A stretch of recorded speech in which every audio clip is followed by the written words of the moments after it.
네, 안녕하십니까. 토마토 투자자문 김상호입니다. 예, 시장이 참 조정이 또 급하게 코스닥 위주로 들어오는군요. 조정이 없는 시장은 없죠. 근데 연초 이후에 상당히 강하게, 특히 코스닥 위주로 강하게 올라가다 보니까 아마 화들짝 놀랄 수 있는 그런 시점이 아니냐 보여집니다. 그래서 오늘도 가장 여러분들께 다가가고 또 가장 유익한 이슈를 가지고 또 유해한 업종과 종목을 가지고 이야기를 나눠보도록 하겠습니다. 두 분 전문가 나와 계십니다. 인사 나누겠습니다. 안녕하십니까? 네, 안녕하세요. 안녕하십니까? 두 분은 안 놀라셨습니까? 화요일인가요? 코스닥 장중 5% 수요일이죠. 수요일인가요? 네. 안 놀라셨습니까? 약간 뭐 놀라기는 했는데요. 그냥 뭐 일단 워낙 지수가 좀 많이 올라온 상황이라 약간 좀 당황은 했었습니다, 사실. 저는 뭐 그런가 보다 했습니다. 왜냐하면은 이게 마치 시장이 약간 미친 것처럼 그렇게 뭐 5% 이상 하락할 정도면은 정말 뭐 서울 근처에 뭐 미사일이 떨어지다든지 뭐 그런 수준인데 뭐 그런 것이 전혀 없는 상황에서 그냥 투매성 물량이 나온 것 같기 때문에 이 시장이 막 이제 조만간에 뭐 마무리 되겠구나 하면서 별로 크게 신경 쓰진 않았습니다. 그러나 우리가 700포인트 전후에서 좀 조심해야 된다. 네. 그죠? 이 시간을 통해서 우리가 분명히 한번 말씀을 또 드렸고, 올라가더라도 먹을 게 별로 없을 수 있다. 또는 종목이 상당히 줄어들 수 있다. 그러니까 그런 의견을 드렸었습니다. 좀 더 구체적으로 이수 시간에 다뤄보도록 하겠습니다. 그럼 주간 탑 이슈 들어갑니다.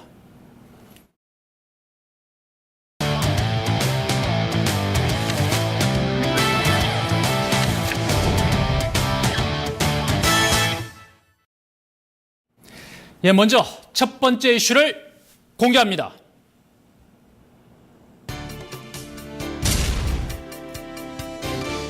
코스닥 중소형주 조정 긴급 진단한다입니다. 예, 뭐 이번 주 많이 다뤘을 법도 하지만 저는 이 시간 가장 여러분들의 궁금증을 파고들어서 실전에 가장 도움되는 그런 핵심 투자 전략으로 꼭 전달드릴 수 있다 이렇게 말씀드리겠습니다. 먼저 코스닥 시장의 중소형주 하락의 이유가 궁금합니다. 문주신 의원님께서 먼저 말씀 주실까요? 네, 제가 먼저 말씀드리겠습니다. 일단 이번 주에 저도 살짝 당황을 했었듯이 뭐 시청자분들이나 개인 투자자분들도 상당히 당황했던 한 주가 아니었나 일단 생각이 듭니다. 일단 표를 먼저 보시면서 말씀을 드릴게요. 그 코스닥 랠리가 정확하게 2014년 12월 18일 527.52포인트에서 4월 22일 기준으로 720.56포인트까지 약 36.6%가 상승을 했습니다. 이게 지수입니다, 지수. 근데 이제 최근에 보면은 4월 16일부터 우리나라의 주 수급인 외국인과 기관이 계속해서 매도를 하기 시작했고요. 상대적으로 그 물량들을 개인들이 받아서 올리는 현상이 나타났습니다. 전형적으로 약간 상투 징후가 약 한 5, 6일 전부터 나타나고 있었다라고 일단 생각하시면 될 것 같습니다. 4월 한 달 내에 외국인들은 약 1,158억을 매도를 했고요. 기관은 약 3,515억을 매도를 했고요. 이 물량을 거의 개인이 받아서 약 5,740억 정도 순매수를 했습니다. 그리고 또 하나가 계속해서 이제 전문가들이 의견을 제시했던 부분이 개인 신용 계좌의 잔고가 너무 높다 이런 의견들을 많이 제시했었습니다. 실질적으로 과열이 언제 나올까 이런 상황이었지 조정은 없다 이렇게 생각했던 상황은 아니라고 일단 생각이 듭니다. 근데 왜 지금 조정이 들어갔느냐 이렇게 판단을 하냐면 전체적으로 수급적으로 일단 체크를 말씀을 드렸고요. 두 번째는 차트 기술적인 부분에서 대량 거래를 수반하면서 꼭지부터 굉장히 긴 음봉이 발생했다. 요거 자체가 탑 시그널이 발생했다고 일단은 그렇게 보고 있습니다. 네. 수요일 날 그 차트 일봉을 말씀하시는 거죠? 네, 그렇습니다. 네. 자, 그럼 또 하나 이제 궁금한 게 코스피는 괜찮았단 말입니다. 그러니까 2015년 연중으로 본다면 코스닥이 확실히 아직까지는 수익률이 높죠. 그러나 이번 주 한 주만 본다면 코스피가 상대적으로 대단히 선방을 했다 이렇게 보여지고 코스피에서 수익 날 수 있는 종목들이 꽤 눈에 많이 들어왔다 이렇게 보여지거든요. 그리고 순환매가 돌면서 안 올랐던 종목들의 상승률이 뭐 단기간에 1, 2주 만에 10%, 15% 이렇게 막 나왔습니다. LG 같은 경우도 그랬고요. 코스피 갈아타야 됩니까? 뭐 결론부터 말씀드리면은 뭐 코스피가 좋으신 분은 코스피로 가면 되고 네. 코스닥이 좋으신 분은 코스닥에서 하시면 되고 이럴 것 같습니다. 그래서 뭐 코스닥이 지금 조정 보인다고 해서 코스피로 가서 뭐 잘 될 것이냐? 사실 뭐 그것은 아닙니다. 갈아탄다고 해서 뭐 수익이 보장되는 것은 아니다. 우리가 이 시장에서 코스닥 가릴 것은 아니라고 봅니다. 그래서 우리가 실전 투자자의 입장에서 본다고 하면은 어차피 우리가 얻을 것은 수익인데 수익이 잘 나는 곳으로 이제 가시면 될 것 같고요. 최근에 이제 코스피가 좀 안정적인 모습을 보였던 것은 다른 것보다도 이제 외국인의 강한 매수세 좀 그런 것이 뒷받침되면서 좋은 모습을 보였었는데 언제든지 또 코스닥 쪽도 이제 상승세 보여줄 수 있다 이렇게 좀 보여주는 것 같습니다. 지금 수목금 코스닥 같은 경우 3일 연속 좀 조정이 보였고 오늘 같은 경우 이제 막판에는 어느 정도 지금 시간의 단일가의 이제 상승 종목을 본다고 하면은 그동안에 코스닥에서 뭐 주도주 역할을 했던 몇몇 섹터들이 또 강한 또 상승을 좀 보였기 때문에 아마 이번 조정은 짧게 마무리될 것 같고요. 뭐 다음 주부터는 역시 뭐 코스피 오케이, 뭐 코스닥도 역시 뭐 제대로 또 뭐 반등 내지 상승의 모습을 좀 보여줄 것이다 이렇게 보이기 때문에 우리가 굳이 뭐 코스닥이 지금 조정받다고 해서 뭐 코스닥으로 바로 가거나 이런 것만 굳이 필요는 없을 것 같습니다. 코스피로 간다고 하면 우리가 특히 뭐 개인 입장에서는 코스피로 간다고 하면 외국인, 그다음에 기관 투자자를 상대로 해서 또 이제 싸움이라고 할까요? 이제 전투를 좀 벌여야 되는 것이고 코스닥 같은 경우는 일단 개인 투자자의 그 비중이 상당히 높기 때문에 개인끼리 그 어떤 그 역할 싸움에서 어떤 그 수익을 창출할 수 있느냐 이것이 또 포인트가 될 것 같습니다. 어디에 있든 간에 수익의 관점에서 좀 바라보셨으면 좋겠습니다. 네. 비슷하지만 다른 질문을 좀 드려볼까요? 문재신 위원님께. 문재신 위원장이 포트를 편성한다. 했을 때 2주간 4월 말 5월 초 2주간 포트를 편성했을 때 코스피 비중을 더 많이 두겠습니까? 아니면 코스닥 비중을 더 많이 두겠습니까? 2주간을 말씀하신다면 저는 코스피의 비중을 조금 더 늘리고 싶습니다. 몇 대 몇 정도로?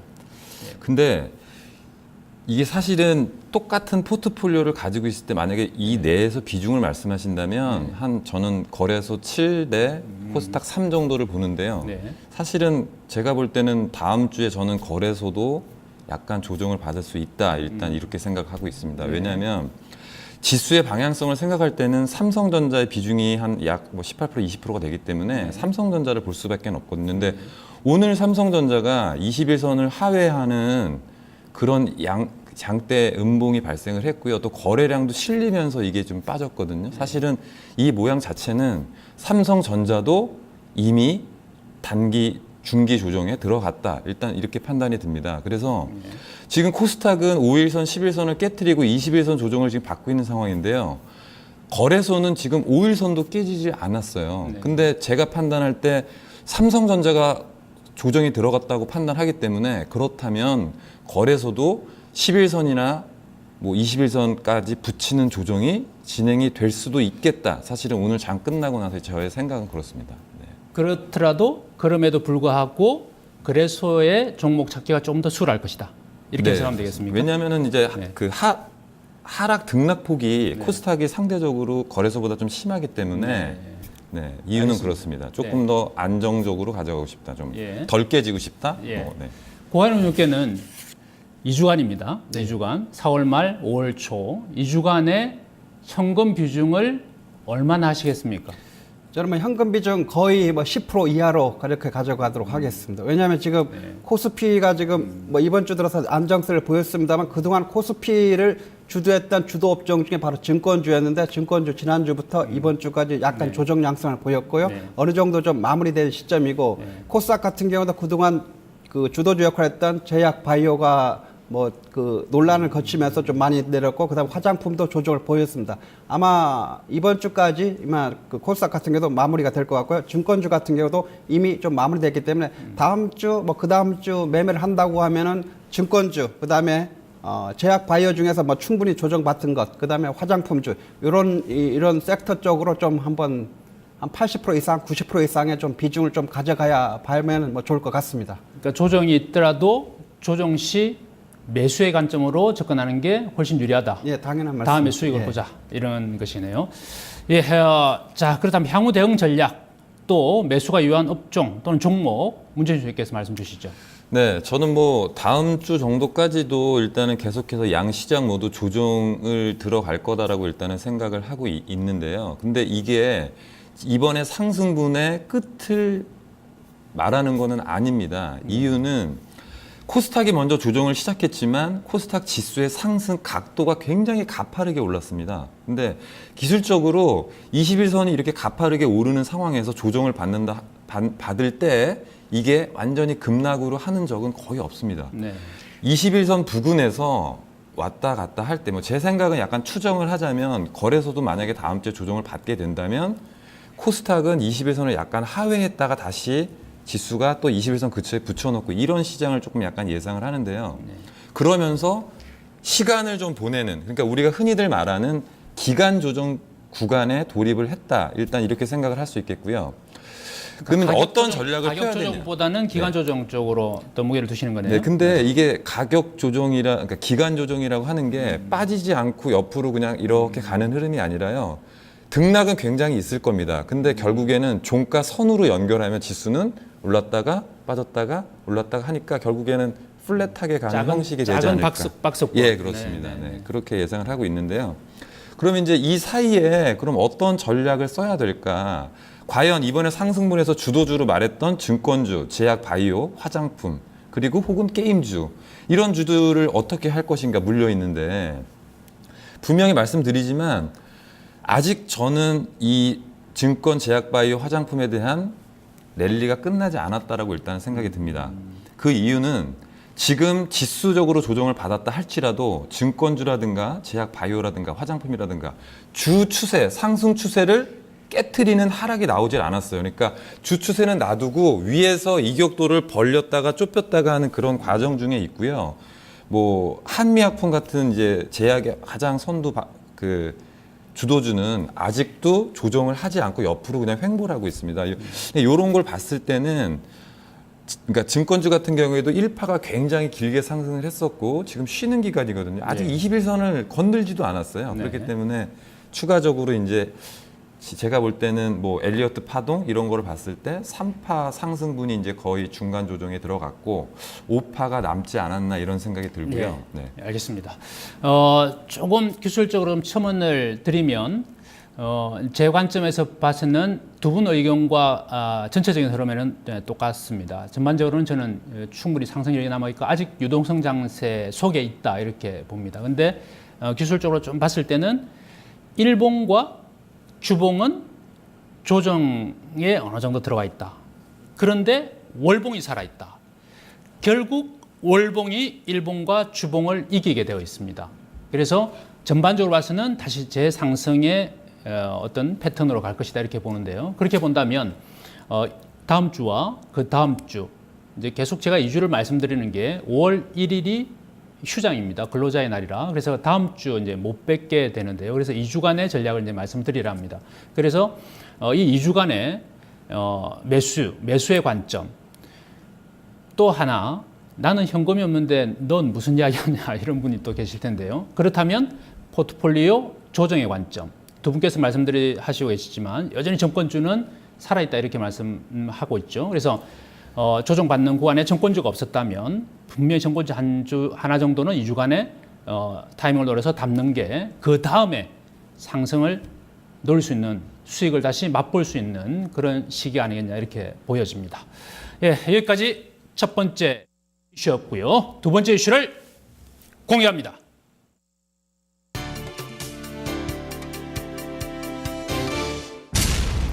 (6월) 시내 면세점 혈투 개시. 자, 이번 주 계속 지면에서 여러 번 나왔는데 워낙 코스닥 조정 때문에 묻혔던 하나의 이슈입니다. 그래서 유통 대기업 시내 면세점 사업 입찰권 이걸 한번 짚어보려 합니다. 이건 고관님께서 먼저 말씀 주실까요? 예. 예, 지금 현재 6월 달에 이제 입찰 이제 들어가서 이제 7월 달에 이제 결정이 될 텐데요. 네.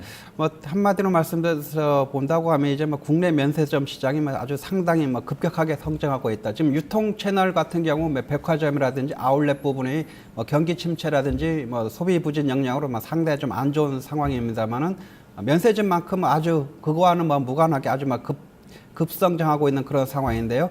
지금 현재 최근에 그 관세청에 따르면 이제 2010년도부터 이제 계속해서 지금 현재 13년, 14년까지 본다고 하면 거의 한 매년 한 20% 이상씩 좀 급상승하면서 좀 상당히 좋은 모습을 보여줬습니다. 올해도 역시 마찬가지로 그 상승세를 보여주면서 특히 이렇게 면세점 시장이 이제 폭발적으로 성장하다 보니까 이제 정부에서도 이제 관광 활성화 차원에서 이제 15년이죠. 한 15년 만에 이제 시내 면세점 이제 신규 허가를 좀 이제 내기로 했는데 이제 현재 국내에 있는 그 시내 면세점이 이제 서울에 6개, 이제 부산 2개, 뭐 제주 2개를 포함해서 지금 현재 총 17개를 지금 운영하고 있는데 이번 7월에 이제 입찰을 걸쳐서 이제 결정되면 서울에 3곳, 그다음에 제주에 1곳 이렇게 시내 면세점을 새로 신설하게 좀 되어 있는 그런 상황입니다.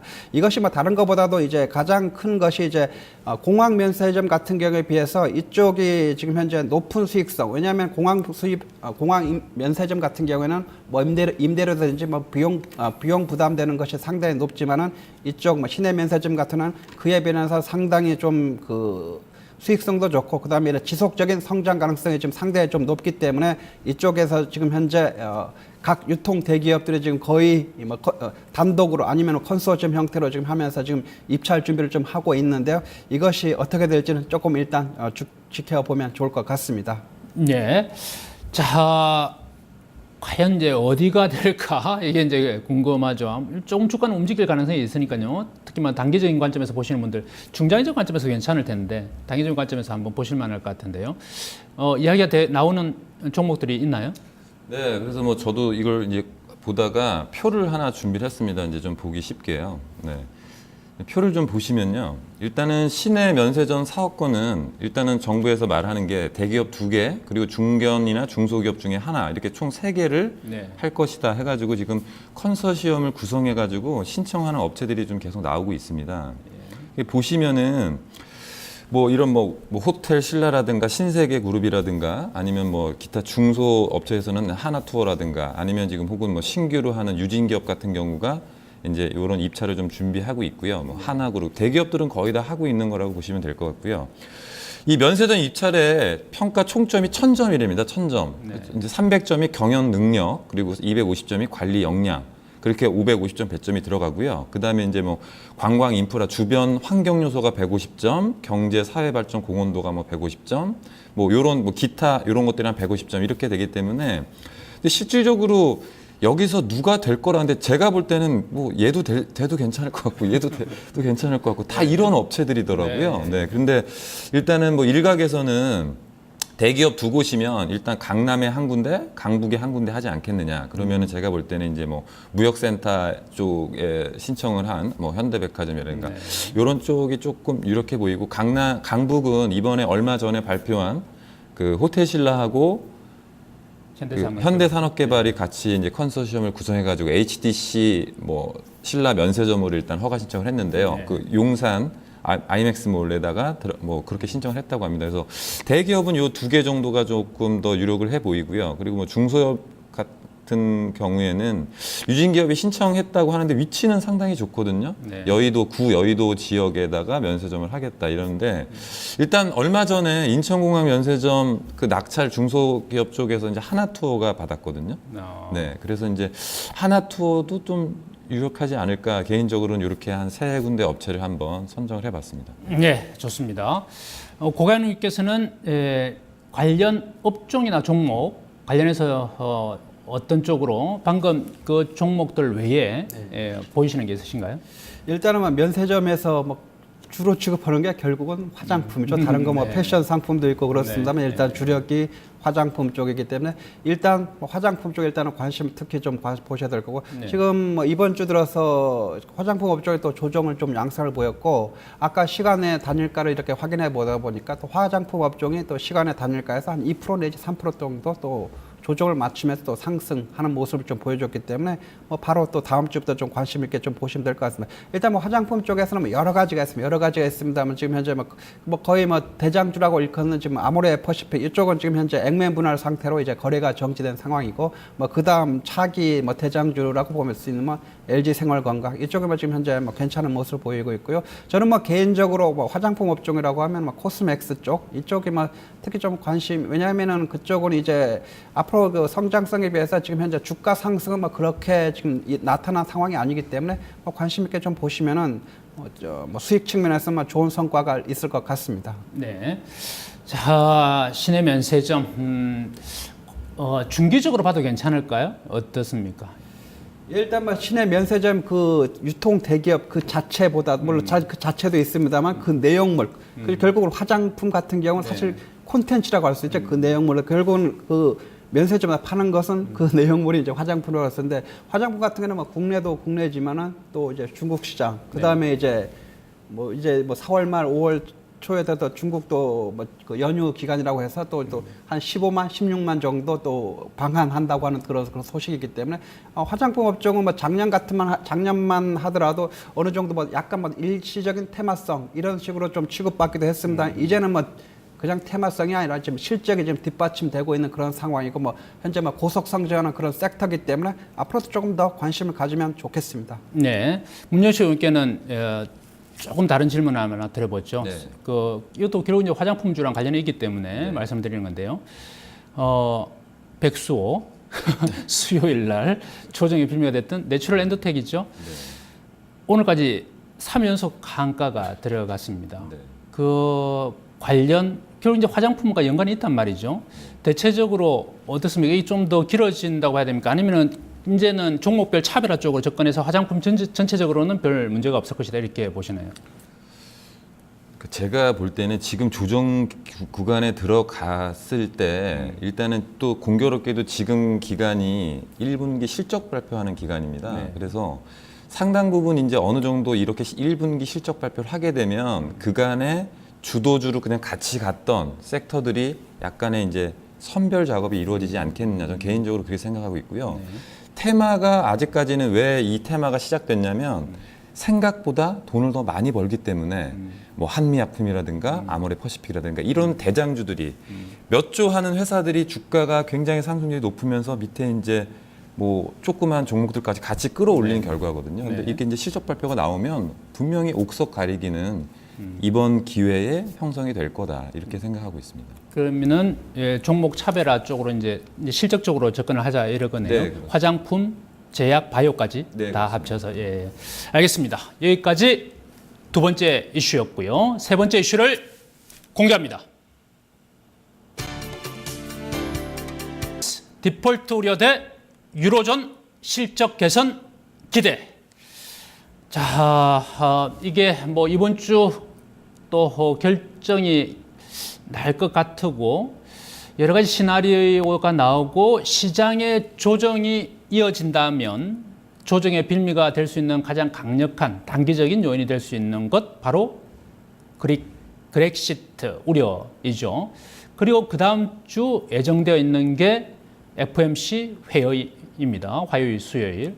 그래서 단기 조정이 끝날 것이냐 아니면 좀 더 이어질 것이냐가 이 두 가지 바로 이슈와 맞물려 있다 이렇게 보여집니다. 시간이 되면은 FOMC 이야기를 좀 더 해보고요. 시간이 여의치 않으면 우려 이 부분만 가지고 이야기를 한번 해보도록 하겠습니다. 고한 의원님께 먼저 여쭤보겠습니다. 그리스 디폴트 현실화 되나요? 디폴트가 되는 겁니까? 아닙니까? 이거 뭐 유럽에 있는 것도 아니고 실질적으로 뭐 그리스 재무장관도 아니시지만 일단 뭐 나와 있는 이야기 가지고 좀 객관적으로 말씀을 해주시죠. 네. 일단 뭐 저는 뭐 그 디폴트까지는 뭐 가지 않을 것이다 뭐 이렇게 뭐 생각을 하고 있습니다. 사실 이제 그 그리스가 지금 구제 금융을 받고 있는데 뭐 유럽 연합이라든지 이제 ECB, 뭐 국제통화기금 이 채권단이죠. 이제 이 3채권단 보통 이제 트로이카라고 하는데 이제 구제 금융 규모가 이제 2,400억 유로 이렇게 좀 돼 있는데 지금 현재 이제 지원된 것이 얼마냐면 한 2,328억 유로가 지금 현재 지원이 된 상황이고 지금 남아 있는 것이 이제 70억 유로가 지금 남아 있습니다. 그래서 그 동안에 지원된 것에 비해서 지금 현재 이제 앞으로 지원할 금액은 사실 그렇게 큰 상황은 아닙니다. 지금 현재 이제 그 트로이카 채권단과 그리스 정부 간에 이제 사실 채권자와 채무자 간의 관계죠. 이것을 또 본다고 하면 우리나라가 이제 IMF 시절에 이런 협상, 채권단과 이제 협상할 때 그와 같은 거하고 좀 비슷하다고 좀 보시면 될 것 같습니다. 우리나라 같은 경우는 그 당시에 많은 것을 또 채권단이라든지 외국에게 많이 내주었습니다. 지금 현재 그렇지만 지금 이 그리스 입장에서는 지금 그리스 정부는 지금 사실 그렇게 쉽게 많은 것을 좀 내놓을 수 있는 상황은 아닙니다. 왜냐하면 지난 1월에 이제 새로운 이제 정부가 좀 새로 왔는데 이것이 뭐냐면은 이제 그동안에 이 채권단 요구하는 그런 정책하고는 좀 반대되는 정책을 써서 이제 정부가 들어온 상황이기 때문에 일단은 조금 이제 실랑이라든지 연장 합의까지는 뭐 갈 수는 있겠습니다만은 뭐 그 실질적인 뭐 디폴트 선언까지는 좀 안 가지 않겠나 이렇게 좀 생각이 좀 들고요. 앞으로도 조금 더 이제 지켜보면 될 것 같습니다만 크게 시장 자체가 지금 뭐 유럽 쪽도 이제 양적 완화가 좀 계속해서 좀 되고 있는 그런 상황이기 때문에 그 그리스 사실 뭐 우리나라 하고는 그렇게 큰 영향력은 있지 않습니다만 일단 그리스 EU 지금 현재 그 구성원으로 되어 있기 때문에 일단 조금 더 지켜보면서 차분하게 좀 대응하시면 될 것 같습니다. 그 채권단과 채무자 간의 줄다리기는 항상 뭐 언제든지 좀 있었습니다만 시간이 가면서 좀 해결될 것이고 아까 말씀드린 구제금융 지금 현재 남아있는 그 금액 자체가 그렇게 큰 상황은 아니기 때문에 뭐 별 무리 없이 좀 서로 합의를 보고 뭐 마무리될 것 같습니다. 네. 그리스 시나리오를 한번 제가 봤는데요. 네 가지 경우로 지금 이야기가 되고 있습니다. 하나는 채권단과의 협상이 타결되는 것. 이렇게 되면은 4월 말 바로 이제 지금 오늘 또 뭐 다음 주 초반 이렇게 될 것 같은데요. 잠정 합의 후에 6월 말 최종 발표를 하게 되어 있습니다. 그럼 이제 시간을 벌게 되는 것이죠.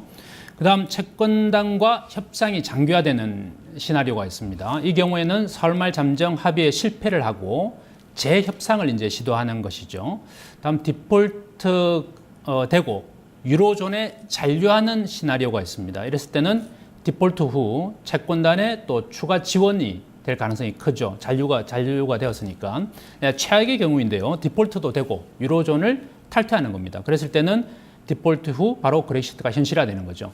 자, 그러면은 네 가지 경우니까 뭐 25%씩 본다면 75%가 상위 세계고 나머지 25%죠. 그래서 4분의 3 정도로 봤을 때 큰 우려 없이 넘어갈 수 있다. 그리고 최악의 경우에 이제 그렉시트가 된다 손 치더라도 결국 그들만의 문제가 될 가능성이 대단히 높죠. 그리스만의 문제가 될 가능성이. 그래서 뭐 저나 여러분이나 뭐 주식 조금 하고 오랜 경험을 본다면 이 부분은 큰 우려가 되지 않을 것이다. 단기적인 조정을 받더라도 뭐 단기 조정 이렇게 보는 게 맞지 않겠냐 이렇게 보여집니다. 그래서 이제 또 한편으로 우리가 이야기를 하려는 것이 유로존의 실적 개선 기대감입니다. 바로 이제 뭐 유가라든지 또는 유로존 약세 이런 것들을 통해서 최근에 세계 최대 화장품 제조업체인 로레알 경우에 1분기 매출액이 14% 증가를 했고요. 또 크레딧 스위스 그룹의 1분기 순이익도 1월 달서부터 3월 달인데요. 24% 급증을 하고 있습니다. 이건 뭐냐면 결국 유로존이 살아나고 있다는 그런 이슈인데요. 자, 이 실적 개선 기대감 좀 이어질 수 있을까가 궁금합니다. 어떻습니까? 문재신 의원께서 말씀 주시죠. 네, 그 유럽 시장이 많이 올라가지고 지난번에도 저희가 EU 쪽에 대한 주가 상승분을 한번 점검한 적이 있었습니다. 근데 다시 한번 말씀을 드리면 유럽 시장을 리딩하는 기업들을 보면 딱 두 가지 단어로 압축할 수가 있습니다. 하나가 명품 소비재, 또 하나가 기술력. 네. 이렇게 유럽 기업들을 잘 설명하는 단어가 이 두 단어들이고요. 그러면 이제 어떤 기업들이 있느냐? 우리 이제 여성분들이 굉장히 좋아하는 루이비통이나 로레알, 그리고 남성분들이 좋아하는 다임러나 필립스 뭐 이런 글로벌 컴퍼니들이거든요. 네. 유로 약세로 인해서 좋은 거는 이러한 제품들이 글로벌하게 팔리고 있다는 거거든요. 네. 그럼 바꿔 말해서 유럽 국가들이 이 물건들을 수출을 해가지고 돈을 많이 벌게 되는 거거든요. 유로 약세는 이런 수출하는 기업들의 실적을 굉장히 많이 상향시켜주는 역할을 한다고 볼 수가 있습니다. 또 지금 유로가 QE를 시작한 지 불과 몇 개월이 되지 않았습니다, 사실.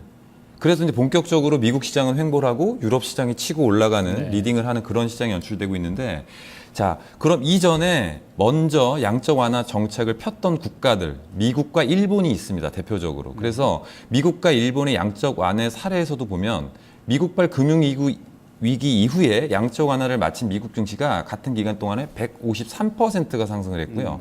일본이 약 30개월 동안 115%가 상승을 했습니다. 네. 이게 그냥 유동성으로 올라갔던 부분도 있겠지만 돈을 풀기 때문에 그 국가들의 환율이 약세가 되거든요. 그러니까 이것도 마찬가지 케이스다 때문에 지금 촉발된 유동성 증시가 가면서 또 그 나라들의 기업들의 대부분의 기업들의 실적이 좀 좋아질 것이다, 계속해서. 네, 그렇게 보시면 될 것 같습니다. 네, 긍정적인 이제 모멘텀이 될 수 있다 이렇게 보여지는데요. 자, 그렇다면 유럽 증시와 우리나라 증시의 연관성 좀 더 나아간다면 업종이 보이는 게 있으면 좀 말씀해 주셨으면 좋겠는데요.